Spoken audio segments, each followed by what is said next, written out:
You can be the smartest person in the world, you can't make yourself want something out of pure logic. The stuff that motivates your primal self, it's probably not going to necessarily make you feel too impressed with yourself. Don't start with should first. That's too logical. It's gonna deflate you. It's gonna keep you flat-footed. You gotta start with want. This isn't a bad thing, okay? This actually unlocks what is most unique and interesting about you.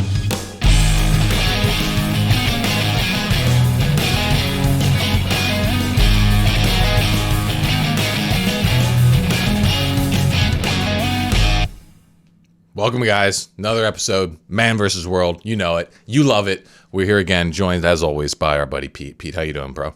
I'm doing great, Mark. Hope you're doing well. Today we're talking about the real reason why phones are so addictive.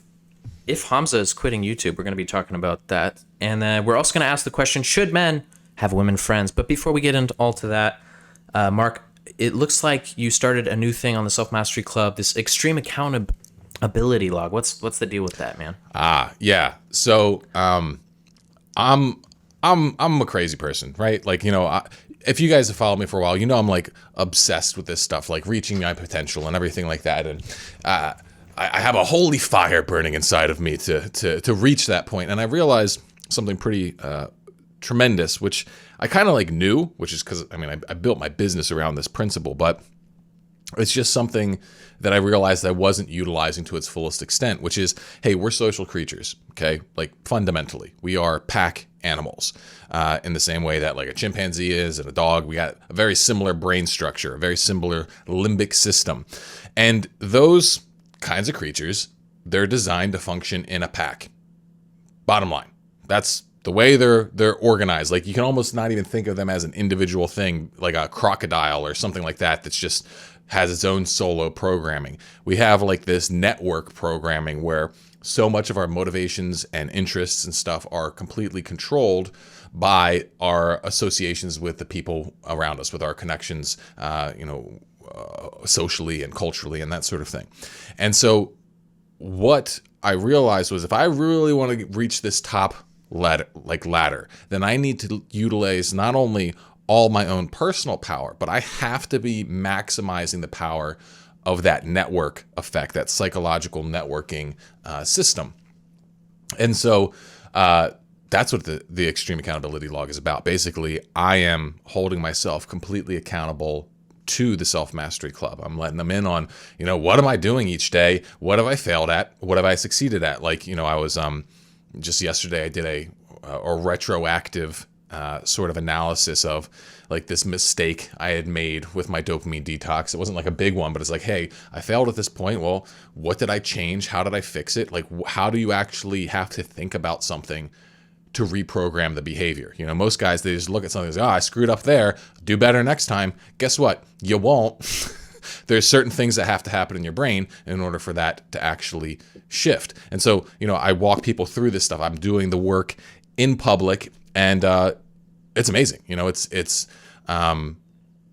something that I always wanted to do, but I was always kind of afraid to do, because I was like, I don't want to let people like know about my mistakes, or I don't want to let people know about my goals so then they can hold me accountable. But like, that's exactly what I want, because I've grown and I'm more all in than I've ever been before. And it was one of those things in the past where I didn't even know that I was still holding back, because when you live in this world of distraction and vice, you just get so your own perception of what you're capable of is so limited, because you have to constantly have these big breaks. It's like, I only got so much energy. I'm gonna overwhelm myself. It's too hard. It's because your brain's not lined up. Like, if you the human potential is unbelievable. You look at some of the things that people have accomplished in this world, and you have to ask yourself, well, how the heck did they do that? Well, I guarantee you two things. One, they had the social connections that supported it. And then two, they weren't distracted by bullshit. Guaranteed. You get those two things in order, your brain becomes like this heat-seeking missile that is completely unstoppable, that will just continue after its goals. And so that's what I'm trying to engineer, and it's working. So if you guys are interested to follow along with that, then make sure you check out the Self Mastery Club. We actually have a brand new training for you guys. It's not a live webinar anymore. It's just like on demand. You click it, you sign up, you get it. If you've done the previous webinar, there's some crossover, but there's also new content in there as well. I've upgraded the whole thing. I'm trying to make that literally the best piece of free content that I have out there. So if you haven't checked it out, please click the link in the description, sign up for it. It's called Manhood Mastery, 3 Keys to Neuromasculine Training. I'm going to teach you how to reprogram your brain in a way that actually works with your male biology and really allows you to tap into these higher level states that I'm talking about here. So make sure you click that link, sign up, check it out. Let me know what you think, because I think you're going to love it. So you're going to be talking about these goals and stuff that, and doing kind of a daily log of your experience of going all in. What kind of stuff are you going to share? How much are you going to share? Are you going to be sharing everything? What are you going to be doing with that? Well, I mean, I'm going to be sharing most of it. I'm going to try and keep it obviously relevant to you guys and whatnot. But for example, the other day I was talking about how, what it takes to motivate your emotional mind. Like, people today, there's this trendy idea. It's like, oh, motivation's for losers.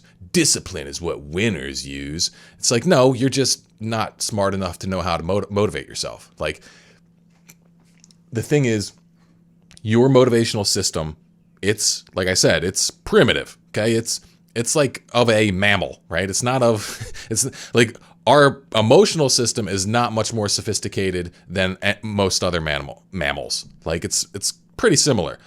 It's our rational brain that's so much more advanced. But the thing is, our rational brain doesn't have direct access to our motivational neurochemicals. So what that means is you can be the smartest person in the world. You can't make yourself want something out of pure logic. All right. Like, logic can help. It doesn't hurt. And every once in a while, a logical thought might, get all the tumblers to fall into place and you might become motivated after it. But generally, that's not really what does it. It's the thinking of your limbic system that really determines how pumped about something, how resistant you are, etc. And so I was just sharing an experience about how, all right, I had to go do all this work. I was just burnt. I was getting tired at that point because I'd been working on, was actually finishing up this web class that I told you guys to go check out. And because I put so much work into it in the past, week or two, and I was like, man, I got so much more I still have to do. And I had to go devote an entire day to it. And my primal self, my emotional self was just like, meh, I don't really want to, And it was just being a little bitch. And I was trying to reason with it. I was like, hey, come on. I mean, let's think about what you stand to logically gain for this. It's like, oh, well, you're going to be able to make this big thing that's going to help a lot of guys. It could maybe help the business a lot. It's like, you have your duty to your followers, to your family. And it's like all that stuff. My primal stuff's like, nah, I don't care. And I was like, the thing is, I could always force myself to do it. I know how to white knuckle. I've got plenty of discipline reserve, but if you don't have to do that, why would you? And so I just stopped trying to think logically, and I was like, okay, well, what do you want, primal self? What's actually interesting to you? And the stuff that motivates your primal self, it's probably not going to necessarily make you feel too impressed with yourself. So for me, it was I want this expensive pair of boots. I was like, well, you don't, that's not the best investment right now. That's the logical brain. And it's like, well, that's what I want. I was like, all right, fine. If it does really good and, the funnel takes off and everything like that, well, then you know what? We'll get you those boots. And then all of a sudden, like a bat out of hell, my primal self is like, let's rock. And it's like, that's what it is. And it's it's embarrassing to say that, but this goes with the point of you can't tell yourself what you should feel.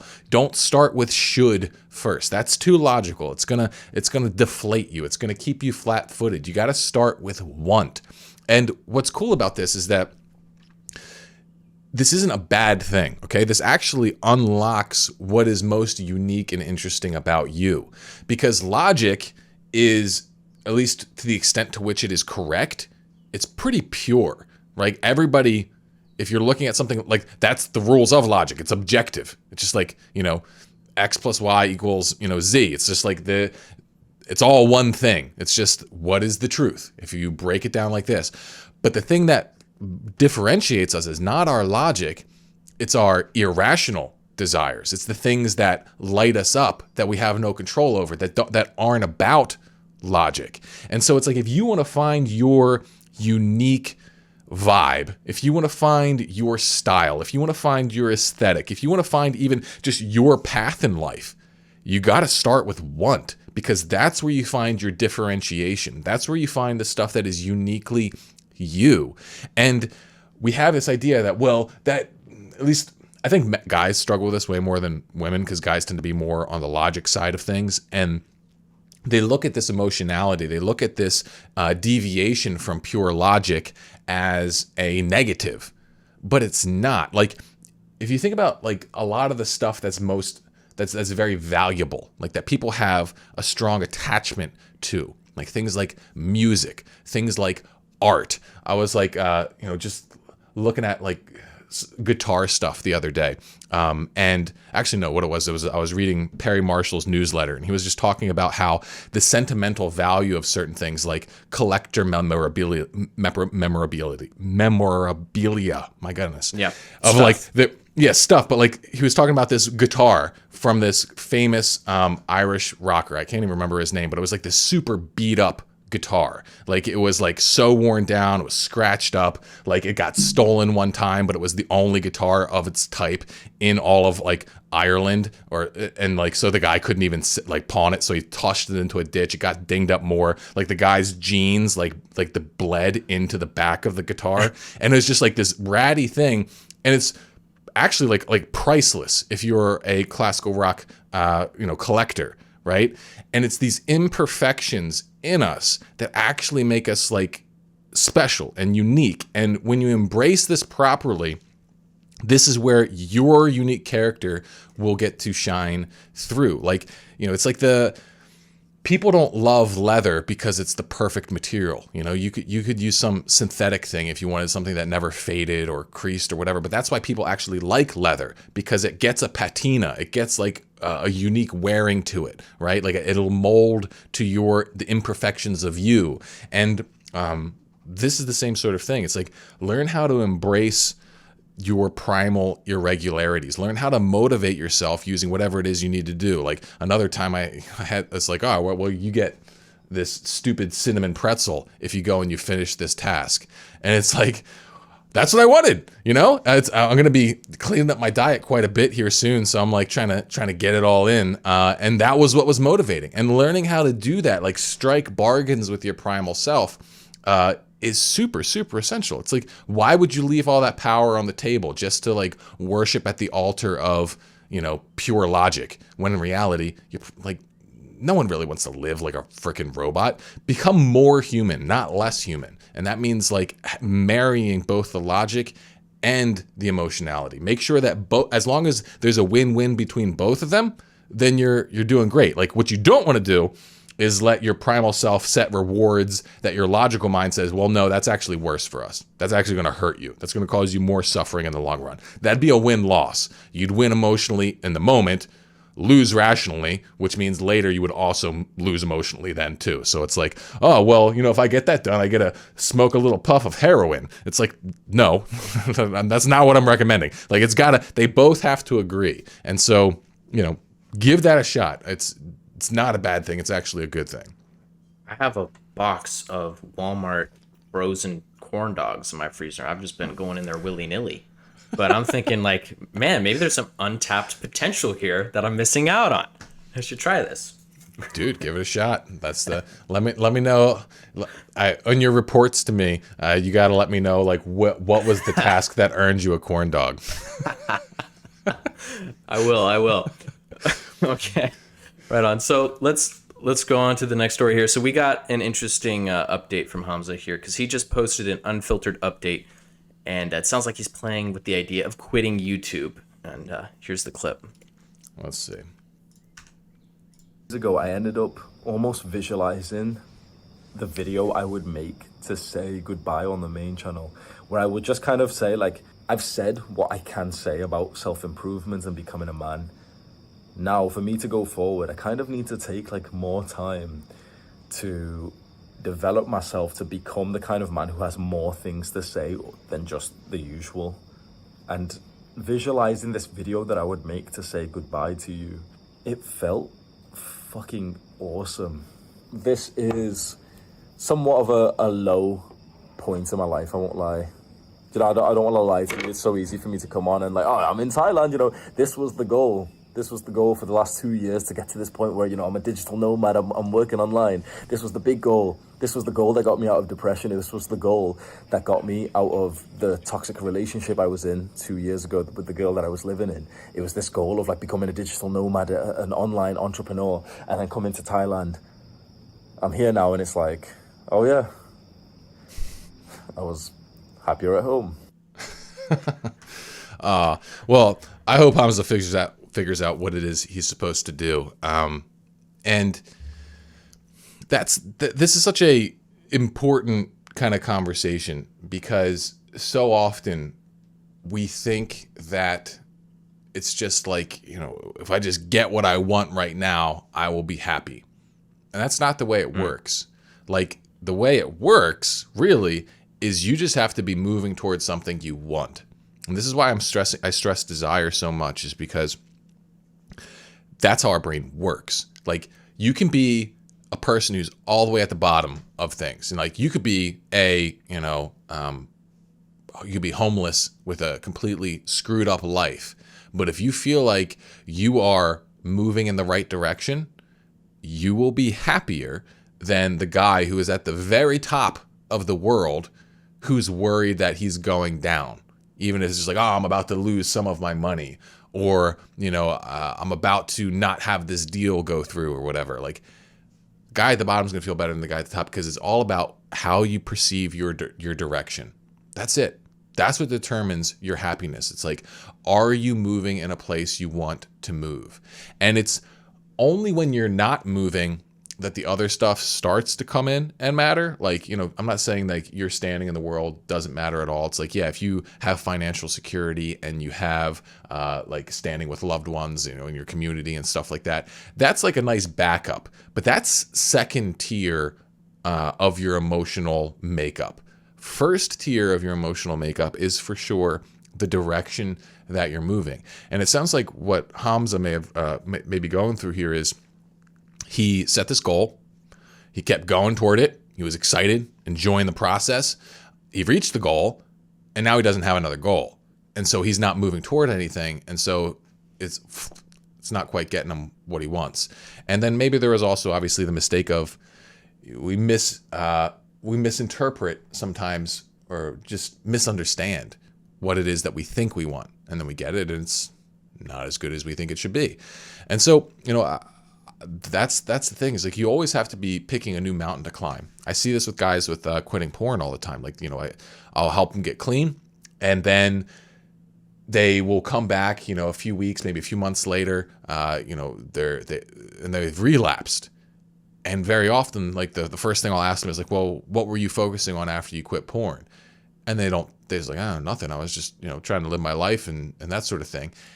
And that's the problem. It's like, a lot of guys, they'll start this self-development kick, whether it's to get in shape, whether it's to quit porn, whether it's to become more productive or whatever. They'll do it, and like in that process, they'll feel on fire. They're like, yeah, this is great. Like, I'm getting my shit together. It feels good, blah, blah, blah. They'll get it, and then they just won't set another goal, because, you know, setting another goal is hard. It's like you gotta setting a goal in itself is a goal. It's its own journey.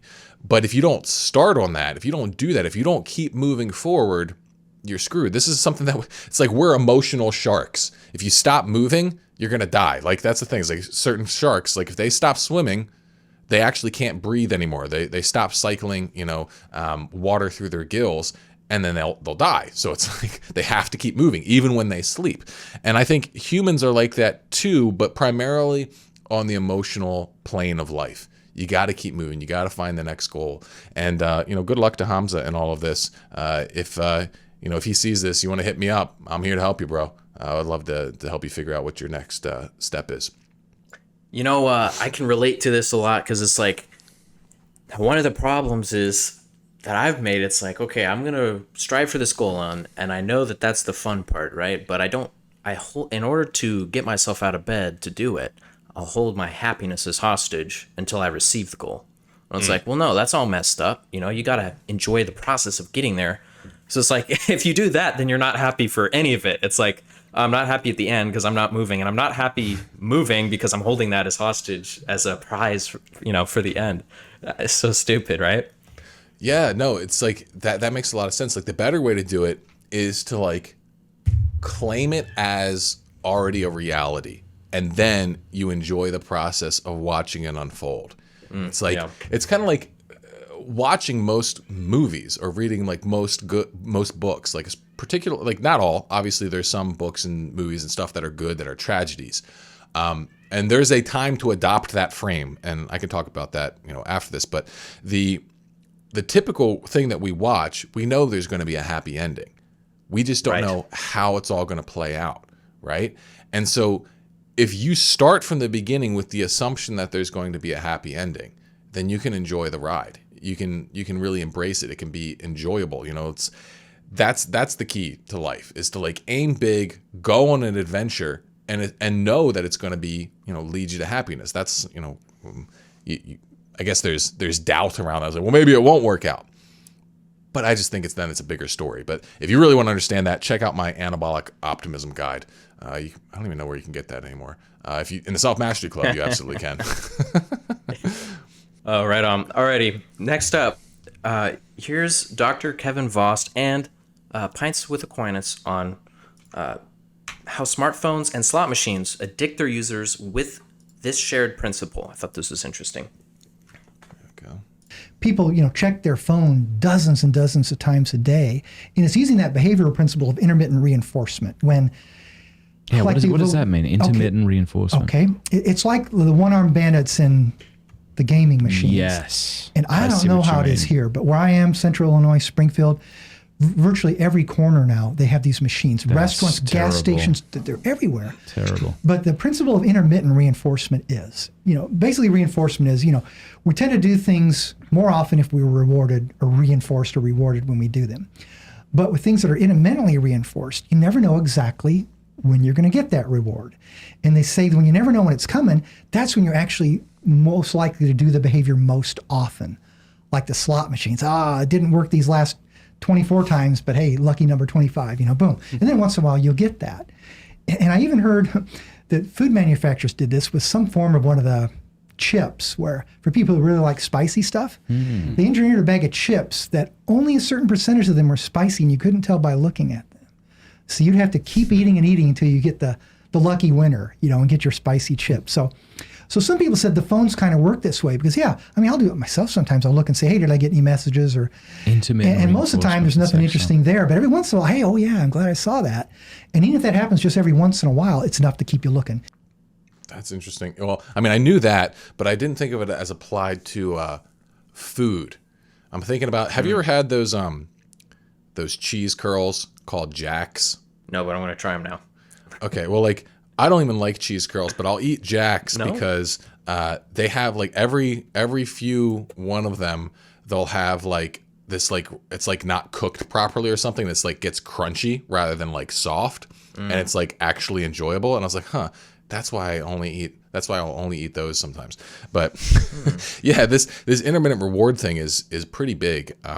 Anytime that you're looking at some algorithmic feed, generated feed, you're playing the slot machine, because it's if you're scrolling memes, most of the memes don't do anything for you, but every once in a while there's that one that makes you die laughing. And this is showing up in multiple places. For guys quitting porn, they'll do this thing I call phishing, where they'll scroll some kind of algorithmic feed, whether it's Imgur or Reddit or Instagram, and it's not explicitly sexual content. There's all kinds of stuff in there, but they know if they keep scrolling, eventually they're going to get some boobs. They're going to get a nice butt on their screen. And they can lie to themselves saying, "Oh, I'm just scrolling Reddit, man," but the back of their mind knows that they're looking for some tits. And so it's like, as soon as they get that thing, that serves as this cue. It's like this Trojan horse where it's like, well, it's not the bad thing when it is. You're just doing it in a gamified manner. And another place I've seen this in my own life where it really got me was when I've been hooked on competitive video games, like particularly like the team-based ones where, you know, you're on one side and you fight another team. And what happens with them, like the main example I'm thinking of is this game called Overwatch, where it's something where it's like 20% of the games are awesome. You just have, it's so fun. But then a lot of the majority of them are just kind of like mediocre, generally frustrating, and then a lot of them are like really terrible.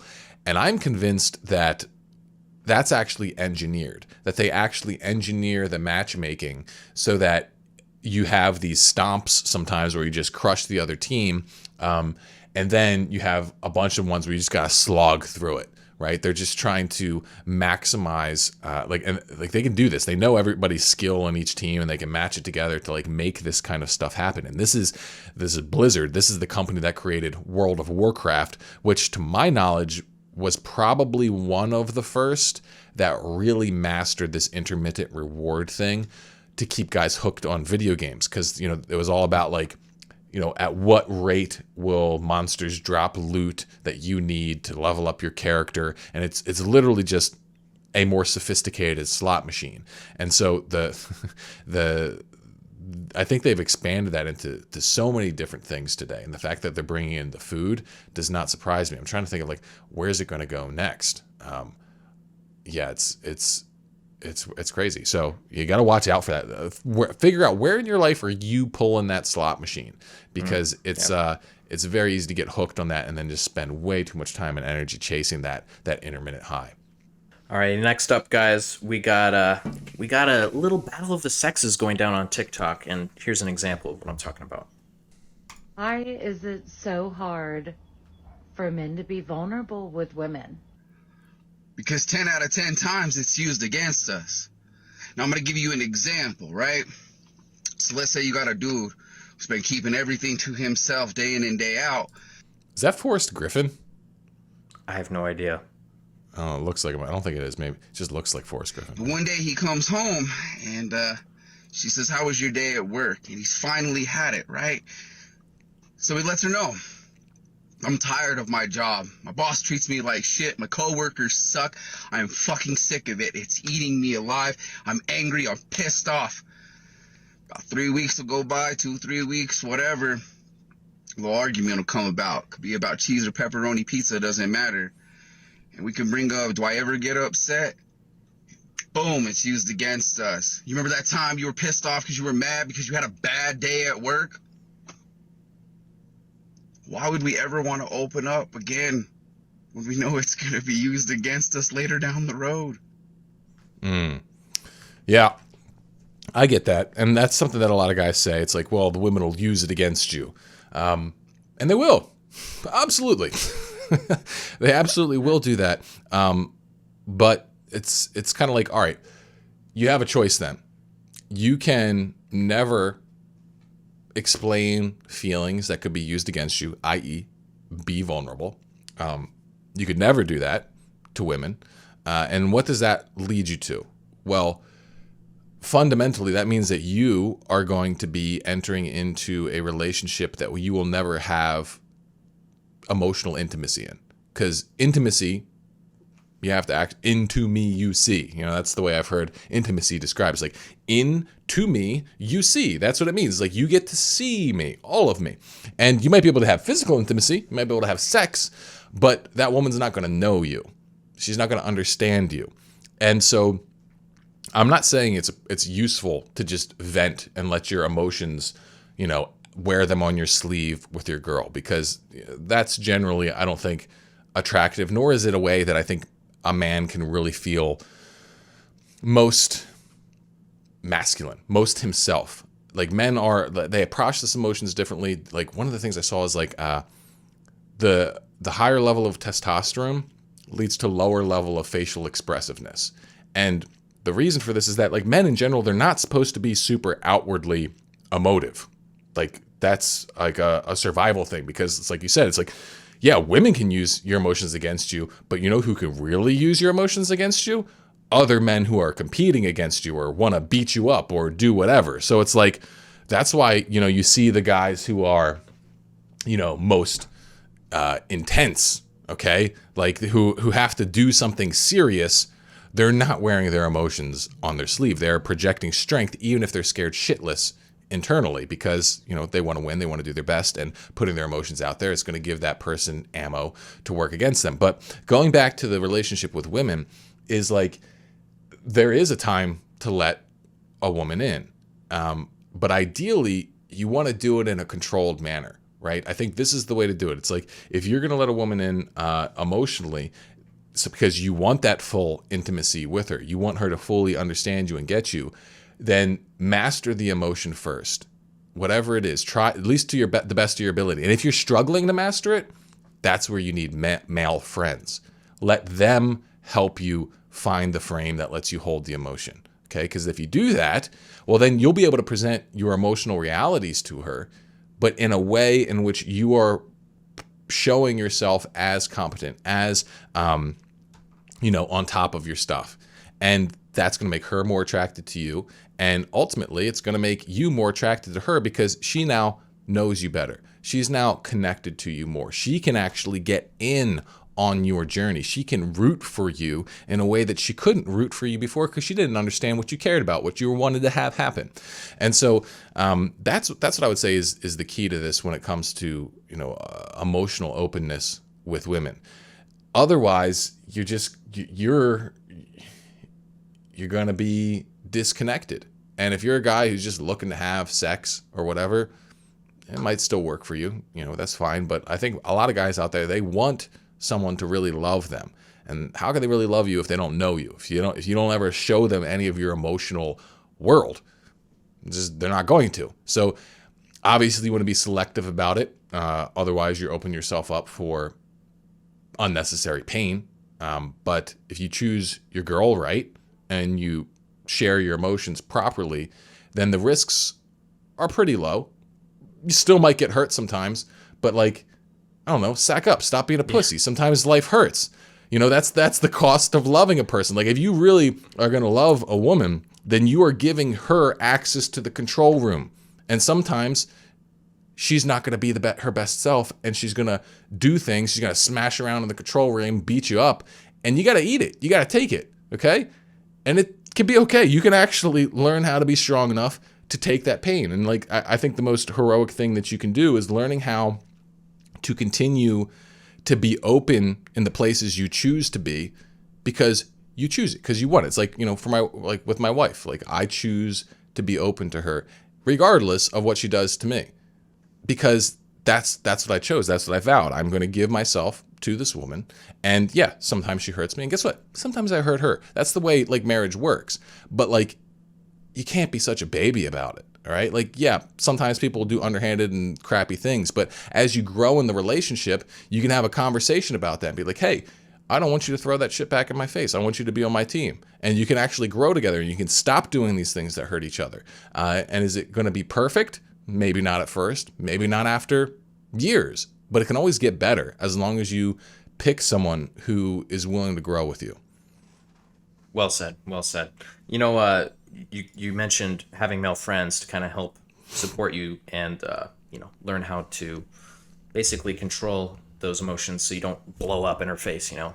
Right. And, well, this next one here is from the Purple Pill Debate subreddit, and the title reads, "Having women as friends is based," which, as far as I can tell, is a new internet word that somebody made up to say, you know, it's truthful and grounded for all of you boomers out there listening.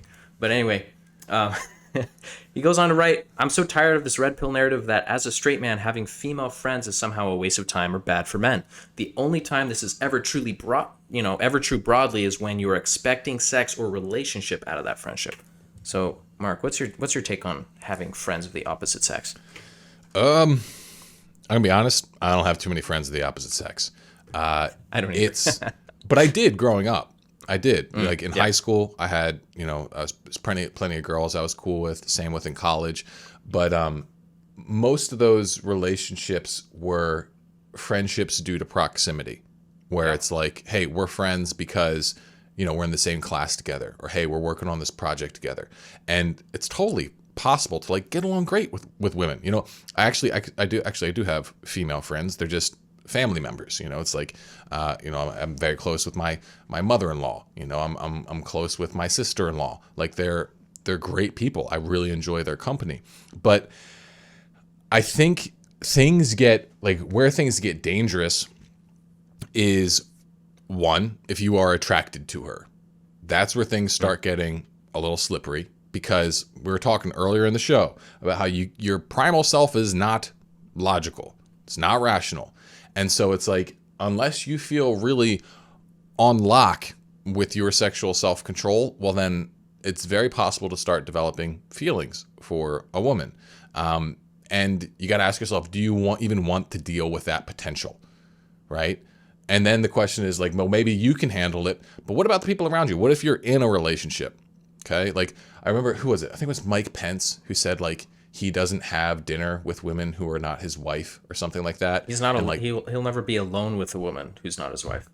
Right. Okay. That's it, yeah. And I get that. I mean, like he's like a high level, political figure, and like just the risks there, like not even just like, for one, maybe he's got a sensitive or jealous wife. It's not worth it to him to like potentially make her upset if he doesn't want to, because that's his call. But then politically, what would happen? If there's a lot of people who didn't like Pence, like at all. If he starts having dinners or having time alone with these other females, like who knows what they would do with it, right? So you got to think about the whole context of it. And in general, if you're in a committed relationship, maybe like those female friends, like that's something that you're gonna have to figure out if it really works for you or not. I'm sure if you're not attracted to the woman and she's clearly not attracted to you, and everybody knows that, it's probably no big deal at all. It's probably totally fine. But at the same time, like especially as you grow, your life becomes busier. You maybe get a family, that sort of thing. You don't have as much time for friends. And you got to ask yourself, like, what is the utility of the friendship? Like what am I getting out of it? It's like you can love people and think they're great and like really respect them and everything like that, but they're just not someone you're going to give a ton of your time to, because it's just like for where you're at in your life, it just doesn't make the most sense. And for me, I think for all men, you're just going to get more out of your male relationships, because they are going to be able to help you in a way that your primary relationship, i.e. your wife, is not going to be able to help you. And so it's going to be able to, help you really just find your frame, as we were talking about before, help you be able to identify like, what is the way to look at this that is beneficial to my male makeup. Because women, they're always going to look at things through the brain of a woman, obviously, and men are going to look at things through the brain of a man. And certain perspectives work better for male biology than female biology. And that's the bottom line. So it's like, if you're looking to really find the strongest version of yourself, I think there has to be women in your life, but they're probably best fit in on the family side. When it comes to, friendships, I think you're gonna get the most out of your male friendships for sure. At the same time, are there exceptions? Yeah, it's not a problem if you have a female friend or two, but still, that I don't think that should be where you're putting most of the eggs in your, most of your energy. Like I know some guys, they are just more comfortable having female friends, and as soon as that's the case, that's a red flag for a man. It's like he only really gets along with women. Same way as it is for a woman who only really gets along with men. Obviously, there are exceptions, but for the most part, that's a sign of an issue that you may want to look at. Next up, looks like you had a little discussion with the Disgruntled Atheist, Mark. What's all this about? So, a guy that I follow, he writes really interesting stuff, and he wrote this post that was kind of out of character for him, where he was talking about how he's just kind of filled with nihilism now, how he's just like his exploration of science and things like that, that it's killed his belief in the transcendent, and it's left him feeling rudderless, left him feeling like there is no meaning or purpose to anything in this world. And this is something that I think a lot of guys, especially the smarter guys, fall into. They fall into this pattern of nihilism where they deconstruct everything, because that's one of the reflexes of the logical mind, is it wants to look at, well, how can we break this down to its pieces? How can we understand its, components, how they fit together? And that direction of deconstruction, it removes the meaning of things. So, for example, it's like you look at that beautiful sunset from the deconstructionist view, that feeling you feel, it's not the beauty of the universe. What you're feeling is just this, neurochemical reaction that's just the result of random explosions rippling throughout time since the Big Bang. And when you look at it from that perspective, it's like, I don't feel anything anymore. I don't care about this beautiful sunset. You feel dead. You feel flat. It's like you reduce that feeling you have for your family or your children even, and it's like, that's just an evolutionary response. It doesn't really mean anything. And so as long as you keep breaking things down, you keep deconstructing things, eventually you're going to find no meaning, because meaning is the product of moving in the opposite direction. It's not deconstruction, it's synthesis. It's extrapolation, okay? And so what I think you need to do in life is you need to deconstruct sometimes. You need to break problems down. You need to understand the universe by looking at its smaller pieces. But after you do that, build it back up. It's like, all right, I am looking at this sunset, these colors, this moment. It feels beautiful to me. What does that mean about the nature of the universe that it created a being that gets emotionally moved by a sunset? What does that say about the nature of this world? What does it say about the nature of who I am? What does it say about me that I am filled with love for my child? What kind of story does that tell about life, right? And as you start building up these bigger questions, I think this is where you really start to find something. You start to realize that every single living thing, first of all, how improbable it is that there are any living things to begin with. That says something. That's part of the story. But these living things, the fact that they exist is pretty astounding. But then all these living things they have is a drive. They have a goal. And that goal is something better. It's like maybe it just wants food, or maybe it wants shelter, or maybe it wants to reproduce, or maybe it wants pleasure. In humans, the desires, they get more sophisticated, right? It's like, I want money, I want fame, I want power, I want something.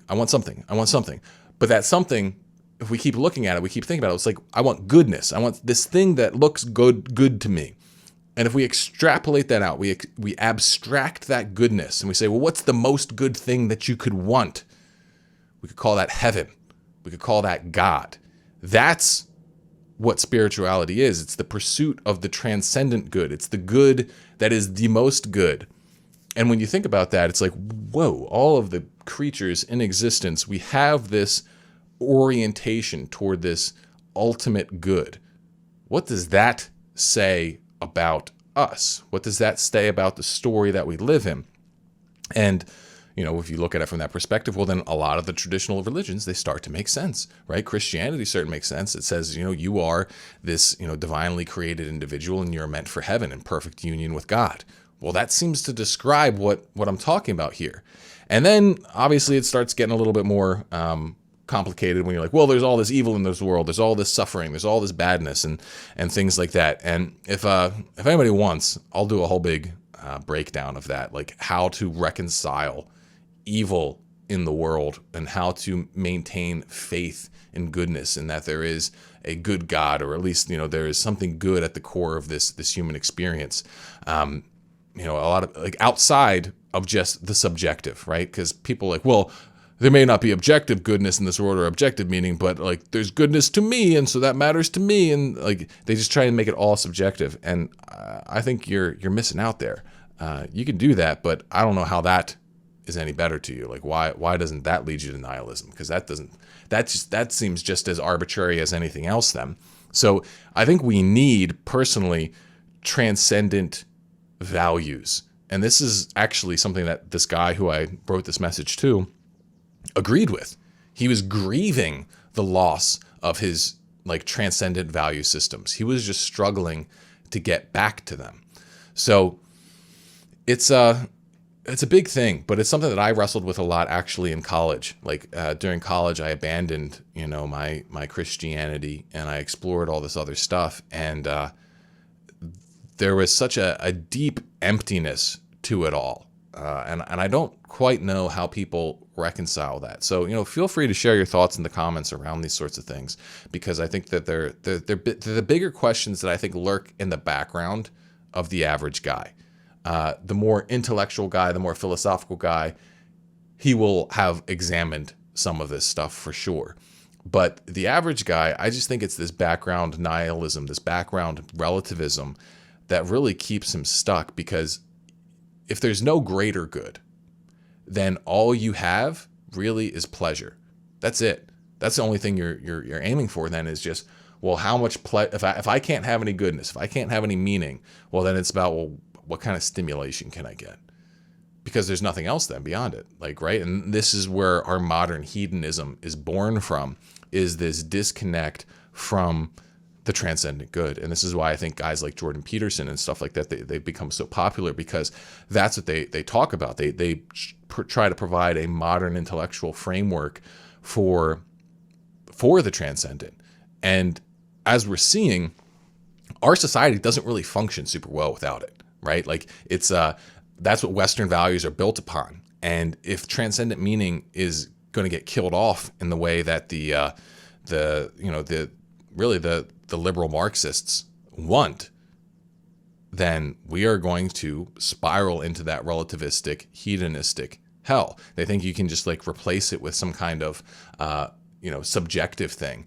But I just don't think you can. And I think we're seeing that in our culture today, that this loss of God, the Nietzschean death of God, it's still, it's our biggest problem, because from that lack of belief that there's something worth sacrificing for, something transcendently good, then all we have then is our selfish pursuit of pleasure. And that's going to always lead to something ugly, I think. If you want to light the spark of, discovering the transcendent good, a movie that I highly recommend is Mully, Mully. It's actually free on YouTube. You can check it out. It's about a man from Kenya and his journey. I won't spoil it, but he started out as an orphan, and basically it's his life story and what he's done. I highly recommend it. It's fantastic. It's a true story. Awesome. Really killer stuff, and people don't know about it, so I like to share it with you, and you guys. I haven't heard of that. I'll have to watch that. I'll watch that with my wife.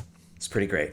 So, awesome, guys, thank you for making it to the end. If you haven't seen last week's episode, we talk about how to embrace discomfort, neurochemical spirituality, and some recent silliness that happened on the anti-work subreddit. So with that, thanks for watching. We'll see you next week, and ooyap. Yeah, thanks for showing up, everybody. Make sure you sign up for the new web class below. Check it out. Hope you really dig it. Ooyap. See you next one.